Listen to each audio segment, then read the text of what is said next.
so much of behavior is around the mind. It's how you think. How you think creates how you feel, and how you feel creates your behavior. So what I'm trying to do by sharing these 5 primary conditions, it's about this internal narrative that when the child starts to learn to think, all right? So for instance, let's take feeling valued, the 4th one. You know, and more often than not, keep that in mind. So if a child is on the soccer field, let's say, and all they want to do is, make a goal. That's all, that's our score goal. They just want to score a goal. And let's say in that moment, a parent turns away when the child gets the ball, and the phone rings, the parent walks away because it was, taking a phone call. The parent has no idea the child's going to score a goal. Okay.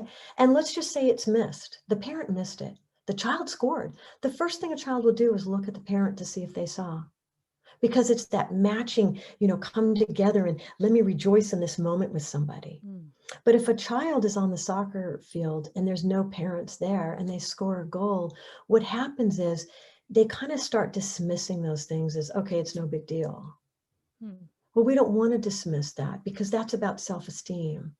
So for instance, if a parent did that, and it happens to all of us, once again, more often than not, right?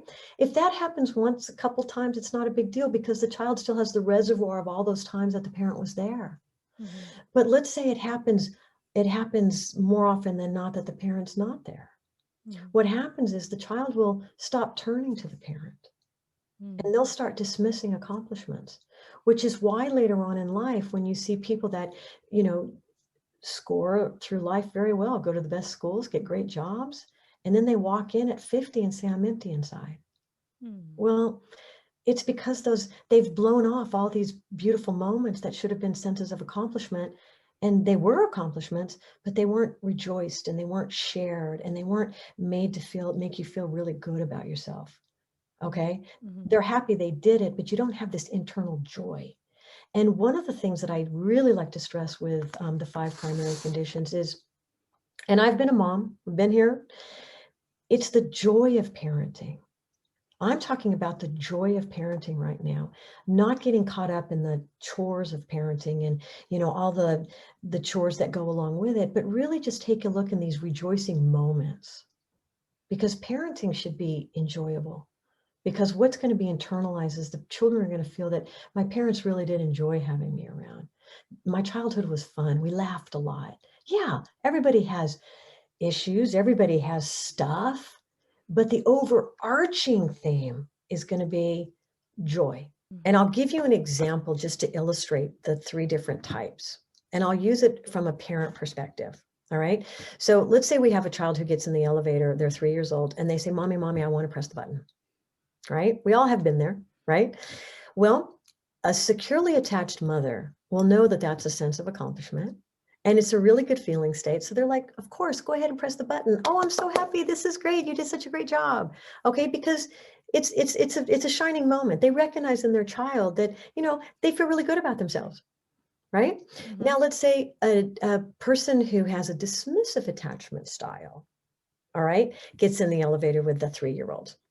And the child says, Mommy, I want to press the button. And the dismissive style will kind of, and the whole reason why it's called dismissive, they dismiss things. So that will be like, do whatever you want. I don't care. Or, I'm looking at my phone. Sure, press the button. Okay. And the child presses 1. Oh, well, okay, next time, you'll do better or whatever. But you don't get this sense of like accomplishment. It's been dismissed. So what happens is a child will start to dismiss their own senses of accomplishment, and they'll stop bringing them around. Yeah, they're just Right? kind of brushing it off. Yeah. Well, They they're don't going to put, care. So the parent's not caring about it. So you learn not to care about it. well, you deactivate your whole attachment system, and you start not bringing those things to a parent, because you start internalizing. That's that more often than not piece. You start internalizing that they don't really care. And that becomes the mind narrative. So these behaviors will turn into a perspective. And if a child has a perspective that, oh yeah, my dad missed it. Oh, shoot, he missed that goal. He's seen all my other ones. I wish he would have seen that one. Or, my dad really cares more about business than me.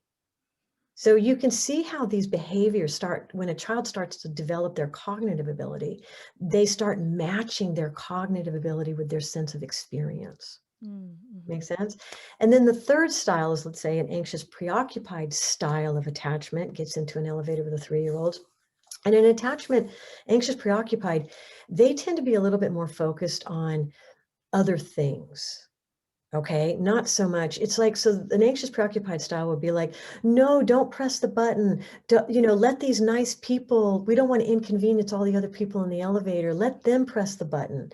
So this style will tend to be a little bit more focused on other people and not necessarily on the sense of accomplishment. Catch new episodes of the Mindful Mama podcast and other free resources, including the Mindful Mom Guide at mindfulmamamentor.com. You can listen to every back catalog episode, including interviews with Dr. Dan Siegel, Ianla Van Zandt, Sharon Salzberg, and get meditations, join our private Facebook group, and more. Go to mindfulmamamentor.com now. I'll see you there.